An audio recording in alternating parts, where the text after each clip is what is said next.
Je suis Guillaume Martineau et dans ce tutoriel, je vais vous expliquer comment configurer votre radar pour naviguer en toute sécurité. Donc tout d'abord, on appuie une fois sur la touche menu. Là, on va venir démarrer la transmission du radar. Donc mon radar va commencer à émettre. On va venir appuyer deux fois sur menu. J'arrive sur l'onglet accessoires et je vais descendre sur l'onglet radar. À ce niveau-là, les premiers onglets ne sont pas à régler, c'est généralement destiné à votre installateur. Vous allez pouvoir venir intervenir sur la couleur du radar. Pour ma part, je préfère avoir les cibles en rouge et les cercles de portée. Donc mes différents cercles qui vont venir s'afficher pour me donner la distance. On voit ici au niveau du cercle en 1000 par rapport au bateau qui va se trouver au centre. Une fois que j'ai fait ces petits réglages dans le menu radar global, je sors, je reviens, je rappuie une fois sur menu et j'affiche le menu express du radar. Donc on va voir les différents filtres et les différents réglages du radar. Donc STC, ça va tout simplement correspondre au filtre rejet de bruit pour les vagues.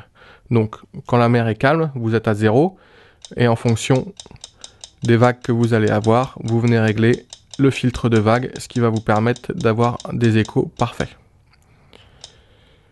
Le gain, moi généralement je suis réglé entre 120 et 150. Ça va dépendre de votre portée. En fait, plus vous allez avoir nécessité d'afficher des cibles qui sont loin, plus il sera nécessaire forcément d'augmenter le gain. Faut savoir qu'au niveau des radars, on a une portée entre 10 et 16 000 suivant le radar 2 kW ou 4 kW Humminbird que vous aurez monté sur votre appareil.